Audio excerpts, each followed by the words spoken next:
Life will cease when the poet falls silent.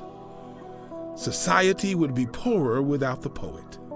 Since antiquity, the poet has been the mouthpiece of the muse, the conveyor of history, the echo of inner pangs that ring with truth. The ineffable swell of emotion that defies the logic of prose can only be captured and communicated by the poet. Sans the poet, music would have melody but no meaning. Without the poet, love would lose its voice. Rage would have no path of expression but through violence. Poets have been and are the sage wisdom of the ages, the revolutionary railing against injustice, and the herald of heroic deeds, the harbinger of historic tales. How might we live without the poet?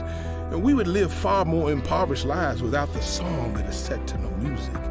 Empowered as we are by the sweet and sullen sound of the poet, we cherish the pen, we fixate upon the lips which drip with words we ourselves cannot command.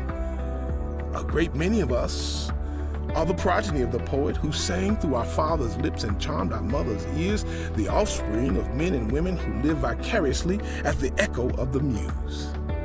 Society more than needs the poet, you see, it wants the poet. It covets the gift that transforms human breath into immortal winds. The poet plays the precious instrument, the voice.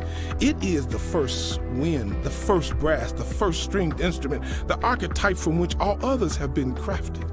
The voice is the passionate percussion driven by the steady, rhythmic cadence of the heart, beating to the lyric of the poet. How can society thrive without the poet? The poet moves the soul of the civil and the savage. It is the common creed of every human whose breath forces its way through vocal cords, over tongue, past lips to make a sound and to banish the silence. You know, I once heard it said, music is the intelligent arrangement of sound and silence, and I say it is poetry and the poet who gives intelligence to indiscriminate sounds, the groans and the chuckles of life. There is no province of human life that can escape the reach of the poet, no one untouched by their craft. Every memorable quote has poetry in it, even if it is prose. For poetry is the sweet syllogism of existence that says, I am, therefore I speak. To ignore this truth is to deny your life, your vitality, and the hope of hearing the words which inspire. Every award for which the voice is its instrument owes its life to the poet. Every product owes its profit to the poet. Every preacher's power is on loan from the poet. Blues and ballads, hard rock and hip-hop are the children of the poet. The preamble promises of political power seekers are flaccid and impotent without the poetic voice. Lullaby and funeral dirge are like our siblings from the parentage of the poet.